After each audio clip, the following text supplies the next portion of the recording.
Alla nostra seconda puntata settimanale di Autodafè. Buongiorno e ben ritrovato, sono molto felice di poter conversare ancora con lui, a Felice Manti che vedo già in collegamento e che saluto. Buongiorno Felice, grazie per essere con Buongiorno noi. caro, grazie a te. Felice Manti è caporedattore centrale del giornale, ha scritto 5 libri, i titoli li trovate sul post che introduce sulla pagina Facebook di Radio Libertà la nostra conversazione. Il primo lo ricordo sempre, primo dei quali con grande riconoscenza, il grande abbaglio, una controinchiesta scritta con Edoardo Montolli sulla strage di Erba, che fu quella che mi aprì gli occhi e mi permise nel lontano 2008 di iniziare a occuparmi poi leggendo le carte di quella vicenda, come tutti sanno. Vicenda che per me rimane ancora aperta ed è un altro degli scandali monumentali della giustizia italiana e dell'informazione italiana. Non di questo parleremo però, ma parleremo di un'altra vicenda per la quale l'aggettivo inquietante credo che una volta tanto sia più che appropriato. È la vicenda di Davide Rossi, capo della comunicazione del Monte dei Paschi di Siena, una delle banche più importanti d'Italia, che è uno storico feudo della sinistra, ma non solo, perché fu una delle banche di riferimento anche di Silvio Berlusconi, della Fininvest, di tantissimi altri realtà imprenditoriali e finanziarie italiane, un colosso bancario a tutti gli effetti, nonché la più antica banca, credo, d'Italia. Ebbene, il 6 marzo del 2013 il capo della comunicazione di Montepaschi vola giù dalla finestra della sede centrale di Siena. Da subito le cose non tornano, però ci sono voluti 13 anni perché una commissione di inchiesta, la seconda, formata da deputati e senatori del Parlamento italiano, stabilisse che non si trattò di suicidio, come la vicenda fu catalogata in maniera colposa, mi viene da dire ormai chiaramente, dalla magistratura senese, bensì di omicidio. La parola omicidio l'ha pronunciata per tutti il presidente della commissione di inchiesta bis sulla morte di Davide Rossi, il deputato Vinci, il quale appunto ha pronunciato esplicitamente questa parola. Mi sembra, poi ti lascio subito la parola Felice, che te ne sei occupato dettagliatissimamente di questa storia per il giornale, mi sembra che la parola omicidio metta fine a tutte le ipocrisie e alle lacune mostruose, alle omissioni, all'omertà che ha caratterizzato questa storia. La commissione d'inchiesta ha votato all'unanimità la relazione che in pratica parla di omicidio. Assenti, se non ricordo male, i parlamentari di PD e Alleanza Verdi Sinistra. Non so se l'assenza abbia un valore politico o non lo abbia, non è questo il punto. Ora abbiamo in pratica sotto indagine anche per completare il quadro, in attesa, come ha detto la figlia adottiva, la figlioccia diciamo di Davide Rossi, Carolina Orlandi, in attesa che la Procura di Siena stavolta voglia indagare per omicidio, cosa che non ha voluto fare finora, e sottolineiamo voluto, in attesa che indaghi per omicidio perché i dati portano inevitabilmente lì, e lo dice un organo come la Commissione parlamentare di inchiesta. Quindi abbiamo, come ha detto la stessa Carolina, un pezzo di Stato che ci dice omicidio e un altro pezzo di Stato, la magistratura senese, che invece si rifiuta costantemente, adesso speriamo che lo faccia, finalmente ha un'occasione di riscatto, ha detto Carolina, che indaghi per omicidio, perché quello è la conclusione alla quale portano tutti i tasselli messi insieme dalla Commissione. Dico ancora solo una cosa, poi veramente ti lascio la parola Felice, perché in tutta questa complessa vicenda a essere sotto giudizio sono ancora l'autore delle Iene, Davide Parenti, i giornalisti Antonino Monteleone e Marco Chipinti per diffamazione rispetto a 6 magistrati senesi che si sono occupati delle indagini su Davide Rossi. Cosa hanno fatto Parenti, Monteleone o Chipinti? Hanno documentato la compromissione, l'alterazione della scena del crimine e delle indagini emersa durante già le audizioni della prima commissione parlamentare d'inchiesta, i depistaggi, l'inquinamento probatorio, le prove sparite, le testimonianze documentali, una serie di altre cose. Hanno fatto il loro lavoro, hanno documentato e tenuto aperto la vicenda. Come ha fatto anche Massimo Giletti, ieri sera c'è stata un'altra puntata sua sullo stato delle cose su Rai 3. Felice, ti lascio subito la parola, ho detto fin troppo, però ci sarebbe anche molto altro da dire. Tu hai seguito puntigliosissimamente questa vicenda. Il quadro che ne viene fuori, io ho detto inquietante, ma una volta tanto ci sta questo aggettivo. E speriamo che adesso la strada, dopo 13 anni, si poteva capire subito tutto dall'inizio. Sì, io faccio mie le parole di un familiare di David Rossi, il fratello, che ha detto che ci volevano 13 giorni per capire che era un omicidio, nel senso che addirittura qualcuno dice 13 minuti, nel senso che molte delle ferite che ho trovato sul corpo sin da subito di David Rossi non potevano essere compatibili con un suicidio. Qui bisogna fare, diciamo, bene, bisogna dire bene le cose, perché poi, siccome ovviamente quando ci sono i magistrati di mezzo, ogni virgola, ogni parola detta, diciamo, fuori posto rischia di diventare un boomerang per i giornalisti che raccontano la verità.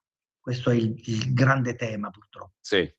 Mm, Sin dall'inizio la vicenda di David Rossi è stata venduta all'informazione, quindi ai cittadini, all'opinione pubblica come suicidio, perché già alle 22:30, quindi 3 ore dopo circa il suicidio la morte di David Rossi, le agenzie parlano di suicidio, e questo significa in qualche modo avvelenare i pozzi della narrazione e dare un'indicazione molto chiara, molto netta, Da subito. esattamente come è avvenuto per la strage di Erba, e che era stato Sì. aggiunto, e ovviamente non era vero, no?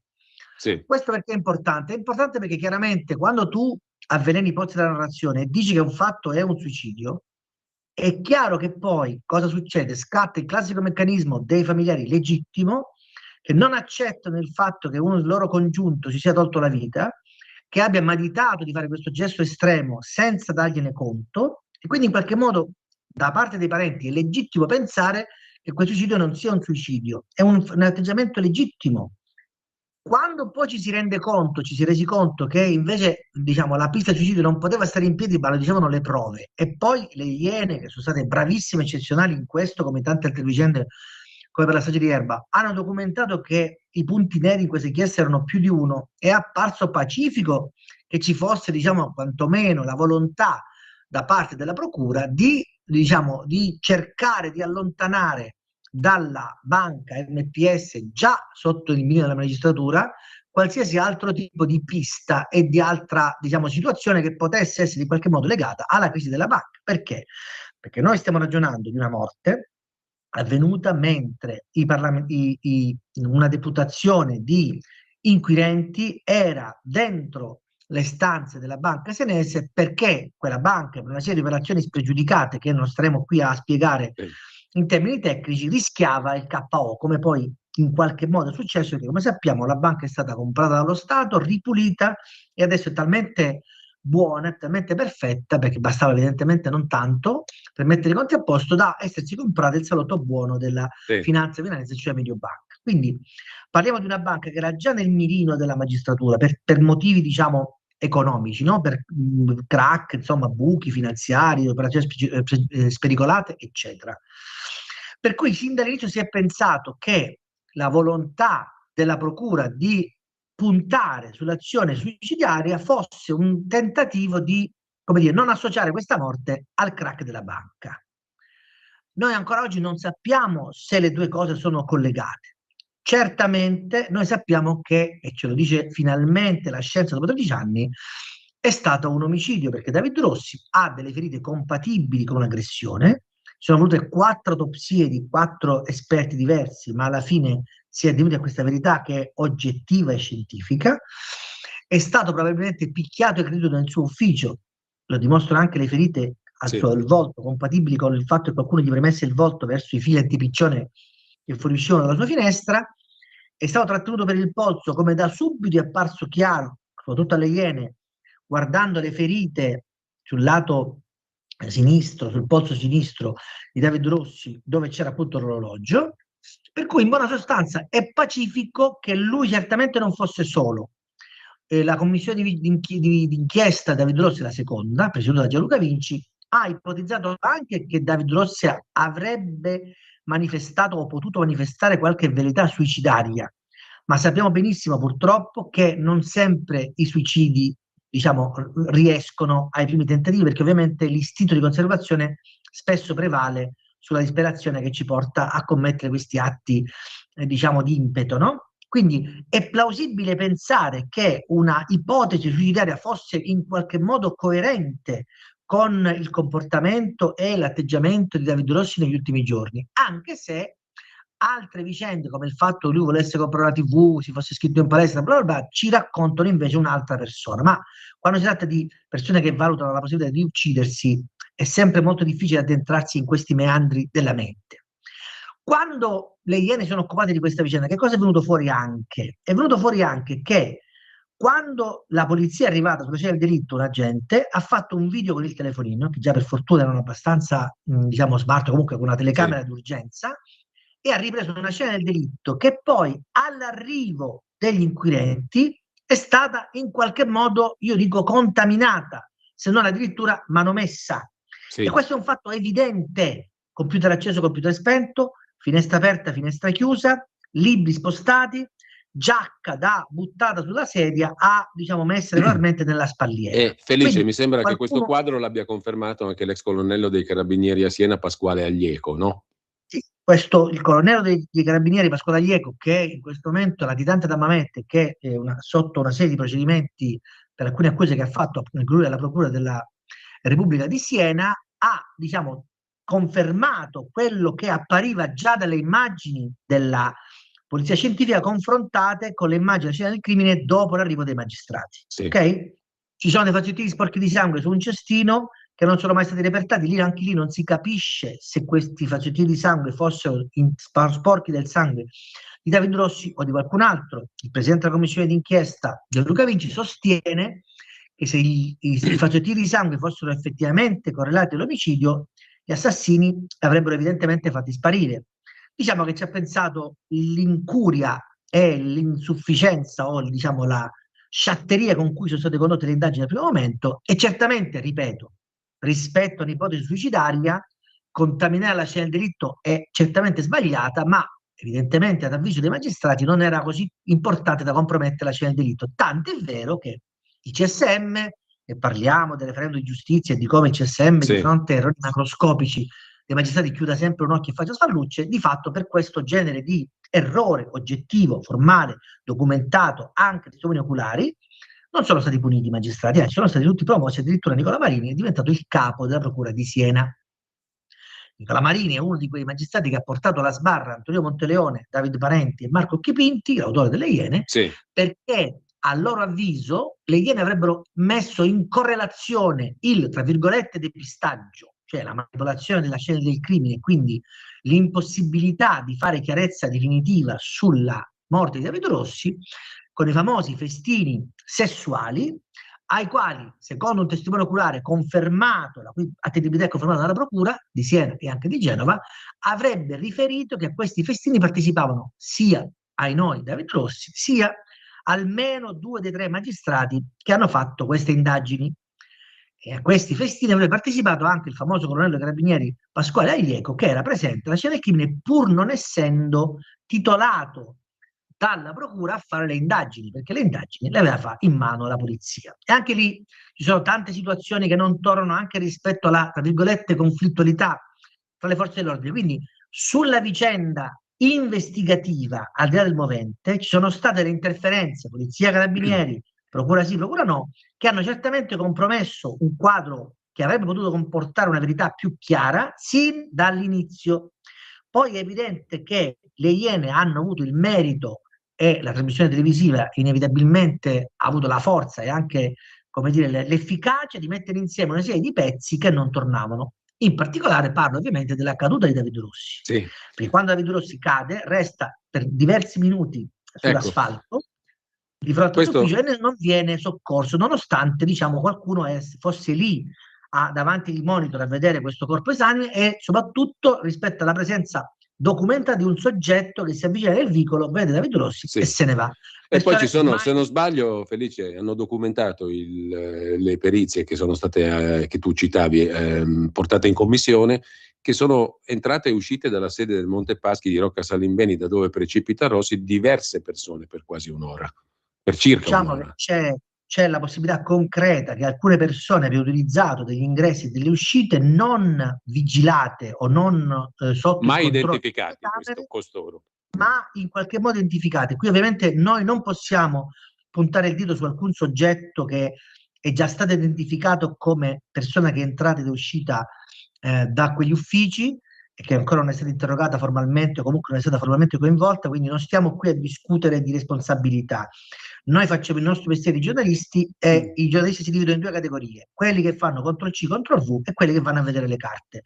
Le ieri hanno avuto il merito di andare a vedere le carte, noi in qualche modo abbiamo raccolto il testimone delle Iene e abbiamo aiutato a anche alcuni giornalisti di Siena importanti come Davide Vecchi e altri giornalisti locali che hanno avuto la voglia di metterci, diciamo, la faccia in questa ricostruzione, sono andati a cercare i motivi per cui evidentemente tutte queste cose non tornassero. E quindi il tema non è che le Iene sono sotto accusa perché hanno detto che le indagini sono state depistate, perché quello è un fatto oggettivo e ormai documentato. Quello che le Iene avrebbero detto rispetto ai magistrati è che la, tra virgolette, depistaggio, insabbiamento, la contaminazione della scena del delitto sarebbe in qualche modo collegata a questi festini, ma questa cosa non la dicono le Iene, L'ha diciamo, in detta maniera l'ex diretta. sindaco. Questa cosa l'ha detta l'ex sindaco di Siena Piccini. Piccini in un audio rubato nello stile delle Iene, e quindi di Sì. conseguenza ci sta che il giornalista, diciamo, intercetti una persona a sua insaputa perché ovviamente ha bisogno di documentare le cose che quel soggetto gli dice. Questo signore gli ha detto probabilmente vogliono abbuiare tutto, vogliono chiudere questa Sì. vicenda di David Rossi per evitare che scoppi una bomba morale legata ai festini. Quindi è il sindaco di Siena, l'ex sindaco di Siena, che mette in correlazione i festini con le indagini fatte, diciamo, Certo, non a regola d'arte. certo. Io ho beccato Piccinni venerdì 6 marzo, nel 30° anniversario Tu lo della morte di racconti Rossi. nell'articolo sul giornale che ho linkato, Racconta no? Gli hai l'articolo mandato il e messaggio, ma lui se ne va. io gli dico sostanzialmente perché non vuole parlare con me? E lui dice: guardi, io ho paura dei giornalisti. E io su questa frase ci ho costruito un pezzo, un ragionamento che poi ovviamente a Siena è stato giustamente, legittimamente molto criticato, dicendo fondamentalmente che purtroppo, così come in tutte le Oblio, vicende, oblio, oblio. in tutte le vicende che coinvolgono paesi, paesini dove più o meno ci si conosce tutti, penso a Garlasco, penso a Erba, penso a Senago, penso evidentemente anche a Siena o a Cogne, la verità, o meglio, una ricostruzione plausibile di come sono andate le cose diventa Vox Populi e ovviamente si arricchisce anche di dettagli che non c'entrano nulla con le indagini, ma che appartengono a dicerie, conoscenze e pregiudizi e diciamo informazioni precedenti, e però viene fuori una verità interna a questi, diciamo, a questi piccoli paesi che spesso e volentieri purtroppo, perché la magistratura non è quasi mai all'altezza dell'incarico che viene di cui viene chiamata a rispondere, cioè a fare delle indagini, quasi mai questa verità del Vox Populi, ammesso che sia ovviamente una verità, coincide con quella che poi è la verità, tra virgolette, giudiziaria.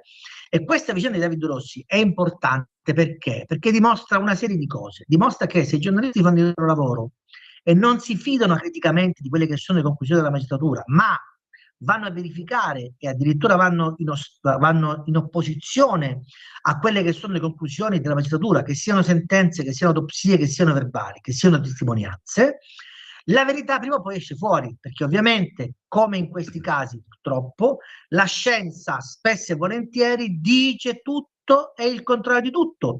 Com'è possibile che ci sia un'autopsia che dice che chiaramente David Rossi si è suicidato e che a distanza di 13 anni ci sia un'autopsia fatta da illustri diciamo, medici esattamente come quelli che hanno fatto la prima autopsia che dicono che David Rossi è stato aggredito, cioè, delle due l'una, mettiamoci d'accordo, no? Certo, certo. Com'è possibile che ci siano delle perizie, dei RIS che dicono che la caduta di David Rossi fosse compatibile col suicidio e 3 anni dopo arriva una perizia dei RIS che dice esattamente l'opposto? Ecco, in queste vicende qui il giornalismo non può, tra virgolette, piegarsi criticamente a quelle che sono le conclusioni della scienza, perché lo vediamo anche oggi, purtroppo, la scienza, a secondo di quella che è purtroppo il committente, dà spesso e volentieri delle risposte che non sono risposte oggettive e scientifiche, ma sono risposte plasmate su quella che è l'ipotesi indiziaria iniziale. Ne abbiamo visto un passaggio anche con la strage di Erba, in cui l'alba del delitto da a angolo acuto, il bastone che ha Sì. aggredito le parenti diventava angolo acuto smusso perché Olindo racconta di aver colpito le persone con un bastone rotondo. Insomma, anche lì, insomma, la scienza lascia spesso a desiderare, però Sì. ci sono le immagini, ci sono il tipo di ferite, ci sono gli ematomi, ci sono una serie di evidenze oggettive che non c'è bisogno di essere uno scienziato per capire che non sono compatibili col tipo di caduta. Chiaro? Quindi Felice, viene fuori che il giornalismo, quando vuole, fa fare il suo lavoro andando anche, ripeto, in ostilità con quelli che sono i soggetti deputati a dare una verità giudiziaria a cui in teoria i giornalisti ci dovrebbero attenere. Felice, abbiamo per C'è adesso... certamente, No, scusami, prego, prego, prego. no, dico, c'è certamente un ruolo della polizia giudiziaria che se commette degli errori, delle ingenuità, delle leggerezze, Queste leggerezze abbiamo visto anche a Garlasco, purtroppo poi si trasportano nel tempo, si trascinano nel tempo, perché ovviamente ogni vicenda giudiziaria come David Rossi ha più o meno le stesse narrazioni durante vicende altre giudiziarie di cui ci siamo tutti occupati, in cui quando le indagini sono fatte male all'inizio per tanti motivi, la verità è sempre più difficile e purtroppo nelle pieghe di questa verità claudicante si infilano sotterfugi, piste fantasiose, ipotesi strampalate, ma anche ipotesi concrete che si mescolano e il risultato qual è? Che c'è scarsa fiducia nella giustizia. Quando poi i magistrati portano alla sbarra i giornalisti che hanno avuto il torto, a loro dire, di rivelare questa verità, è chiaro che poi uno le domande se le fa. Felice, certamente una alterazione della scena del crimine, la scomparsa di alcuni reperti, la volontà di far venire fuori subito la tesi del suicidio andranno spiegate, perché quelli sono fatti, senza diventare dietrologi, però quelli sono fatti e indicano una volontà. Questa volontà andrà spiegata, motivata. Credo che sia uno dei fulcri della prossima indagine. È legittimo avere dei dubbi sul fatto che sia la stessa procura di Siena a dover fare questa indagine. Io credo che tutti coloro che li hanno espressi fondatamente questi dubbi sulla opportunità che sia la stessa procura, che per 2 volte è andata in tutt'altra direzione, a dover adesso fare una inversione di rotta a 180 gradi. Speriamo che la faccia, no? Come dice Carolina, che abbia la possibilità di riscattarsi. Ma io vorrei toccare un altro tasto perché abbiamo pochi minuti per questo momento, poi ci risentiremo eventualmente. Tu nel tuo articolo, che ho linkato nel post sulla pagina della radio, parli di soldi, mafie e oblio. In questa vicenda ci sono 3, lo hai scritto tu chiarissimamente, 3 direzioni distrettuali antimafia, Bologna, Firenze e Brescia, che avrebbero in mano carte che portano alla vicenda di Davide Rossi nel triangolo Brescello-Siena-Viadana, Viadana-Mantova, Brescello-Reggio Emilia. Una pista precisa emersa più volte, condurrebbe all''ndrangheta. Tra l'altro perché Viadana, Mantova? Perché Rossi lì era di casa da vicepresidente di una fondazione, Palazzo Te, e da sponsor molto munifico, dava molti soldi, del Viadana Rugby. C'è un numero sul telefonino di Davide Rossi, 40 99 009, che compare sul suo cellulare, che porta alla filiale locale della Popolare di Puglia e Basilicata di Viadana, che per la direzione distrettuale antimafia gestiva i soldi di un clan molto presente in quella zona, il clan Grande Aracri. È una pista corposa, Felice? Una pista molto interessante, purtroppo, nel senso che mescola una diciamo, volontà evidentemente minatoria o omicida nei confronti di David Rossi, perché proprio per i motivi di cui parlavo, cioè il fatto che alcune speculazioni, alcune operazioni spregiudicate della banca potessero aver messo a dura prova i conti del sistema bancario senese, è plausibile pensare che i flussi di capitale illecito che l''ndrangheta gestisce spesso e volentieri attraverso il sistema delle banche, in cui trasforma del cash in denaro ripulito attraverso un sistema di riciclaggio molto complessi, potesse passare anche attraverso queste sponsorizzazioni di cui si occupava direttamente David Rossi. Quindi è possibile pensare, è un'ipotesi evidentemente, che col fatto della crisi la banca dovesse in qualche modo chiudere i cordoni della borsa e che questa società sponsorizzata dovesse in qualche modo ridurre i propri introiti. Se io, organizzazione criminale che a Viadana gestisco già in quella stessa banca i conti di una famiglia di mafia di Crotone del Grande Aracri, della provincia di Crotone Grande Aracri, vedo che questi soldi non arrivano più e quindi mi manca l'elemento chiave per fare il riciclaggio, può essere un ottimo movente per convincere questo soggetto a cambiare idea rispetto al fatto che questi soldi debbano arrivare. A Reggio Emilia l''ndrangheta è operativa da più di 30 anni e purtroppo la magistratura se ne è accorta molto tardi e nelle inchieste non sono mai venuti fuori fino in fondo i veri rapporti con il Partito Democratico, che queste terre, diciamo, purtroppo è di casa. E anche in questa inchiesta in Grimilde, diciamo, i legami tra la mafia e il PD non sono venuti fuori in pienezza. Se vi ricordate, proprio sui legami tra PD e 'ndrangheta c'è stato uno scontro che ha portato all'allontanamento del procuratore capo di Reggio Emilia, Mescolini, che adesso è appeso ad occuparsi di un altro parlamentare del PD, l'ex sindaco di Pesaro, candidato alle regionali nelle Marche. Quel PM è stato allontanato da Di Matteo perché non aveva adeguatamente, diciamo, approfondito i rapporti, i legami tra il comune di Reggio Emilia e l''ndrangheta guidata da Nicolino Granderacchi, Salvatore Granderacchi e altri soggetti. Abbiamo ragionevole certezza di pensare che l''ndrangheta comprasse, grazie a questo cash di denaro riciclato, pezzi di Lombardia, Bassa Mantovana, Emilia Romagna e Toscana, per investire questi denari del riciclaggio. Calcolate che l''ndrangheta fattura qualcosa come 50 miliardi di euro all'anno, quindi ha una liquidità impressionante da investire, e l'investimento immobiliare è un investimento molto redditizio, e quindi è plausibile pensare che una pista molto credibile sia questa che porta all''ndrangheta. Quindi l''ndrangheta che operava nel Mantovano è di competenza della procura della DDA di Brescia, l''ndrangheta che si muove a Siena comprando pezzi di Siena è di competenza della DDA di Firenze, l''ndrangheta originaria di Cutro, che però fa distanza a Reggio Emilia, è di competenza della DDA di Bologna. Siccome l'inchiesta ha sempre un giudice naturale, se il movente dell''ndrangheta dovesse prendere corpo, è plausibile pensare che una di queste tre DDA possa vantare una come dire, pregiudizio di valutazione dell'inchiesta rispetto ad altre, perché se il movente fosse veramente l''ndrangheta, la competenza sarebbe certamente di una di queste tre direzioni distrettuali antimafia, e questo in qualche modo chiuderebbe definitivamente la partita, perché toglierebbe a Siena questo fascicolo che tanto dolorosamente probabilmente è stato riaperto per omicidio. Ecco, Felice, un'altra cosa a margine delle cose che non tornano, è relativa proprio a questo numero che riconduce a certificati di credito al portatore, se non vado errato, presso la filiale di General Electric Capital a Viadana, no? Ed è relativa a quel quadro che tu hai appena commentato.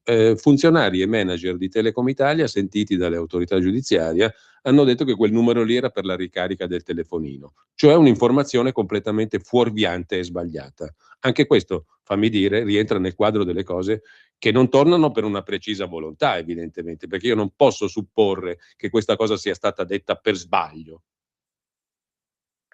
Anche là, diciamo, noi dobbiamo stare a quello che dicono le perizie. Non esiste alcuna ricarica attribuibile a David Rossi o a telefonini di David Rossi legata a qualsiasi transazione di denaro partita da Perché il o suo verso cellulare non la David poteva neanche Rossi. fare, tra l'altro, Il banalmente. PCO non la poteva neanche fare, quindi è pacifico pensare che quel numero assomigliasse evidentemente a un numero di ricarica, e che sia partito, dice il Presidente della Commissione di Vigilanza Gianluca Vinci, perché probabilmente in un sistema di riconoscimento del numerico, quando io osservo con il telefonino un fascicolo in cui ci sono diversi numeri, il telefono può naturalmente riconoscere un numero come un numero di telefono e farlo comparire diciamo, nella rubrica come numero da digitare. È diciamo, un meccanismo, un algoritmo con cui Vinci in qualche modo si spiega come è possibile che quel numero sia finito sul telefonino di Vinci. Potrebbe essere un messaggio di Vinci, evidentemente di Rossi, fatto proprio per portare su questa pista gli inquirenti, cosa che evidentemente invece purtroppo non è successa. Certamente tutti i libretti al portatore, che erano libretti, ripeto, al portatore, perché parliamo del 2000, Sì. diciamo di anni in cui per la legge antiriciclaggio il libretto al portatore era ancora tecnicamente un assegno in bianco in cui chiunque potesse incassarlo, cioè il portatore non era un libretto a nome di.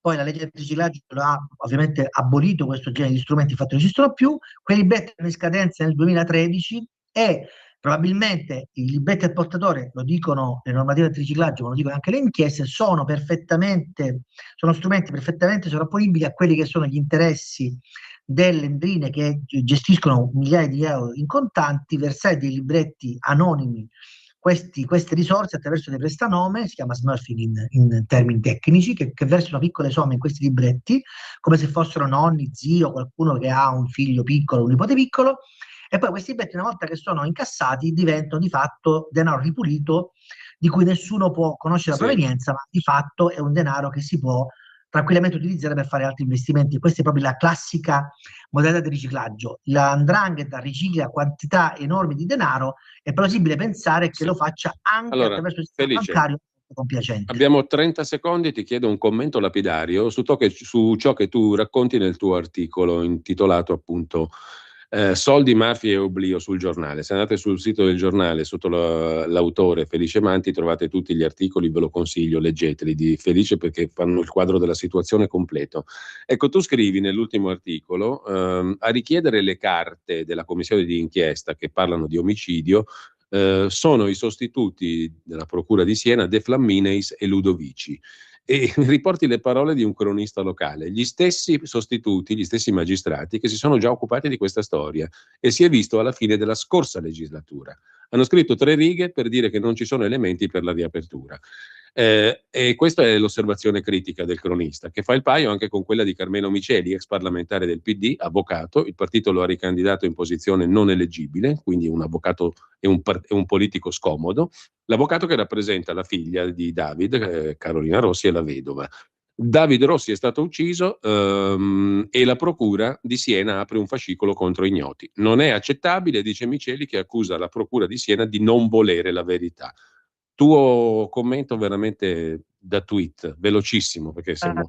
Dal punto di vista formale, sostanziale e pacifico, che la competenza di questa fascicolo vada assegnata agli stessi magistrati che se ne sono occupati, perché ovviamente il loro bagaglio di esperienza rispetto a questa vicenda è superiore rispetto a quella di un sostituto che arriva da poco e che quindi non ha neanche idea di quali carte stiamo parlando. È pacifico pensare che ci sia da parte della Procura, legittimamente, evidentemente, un pregiudizio di ipotesi suicidaria di David Rossi, e per cui è plausibile pensare che i familiari non siano contenti del fatto che a decidere sulla riapertura potenziale di questo fascicolo siano magistrati che sono già espressi per l'archiviazione. Ti aggiungo un elemento molto interessante: David Miceli, Carmelo Miceli e altri familiari non vorrebbero che a occuparsi di queste indagini fossero le forze di polizia locali, la locale PG, proprio per gli stessi motivi Sì. per cui non dovrebbero occuparsi anche i PM.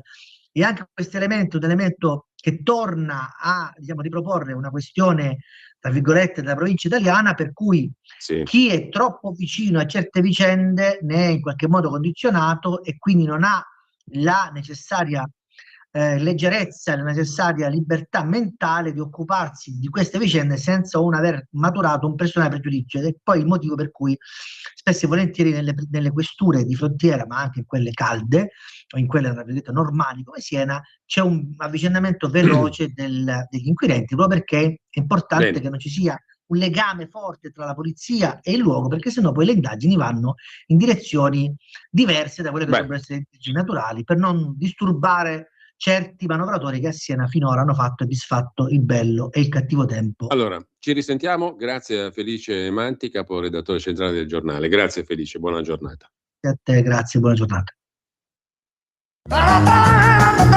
Avete ascoltato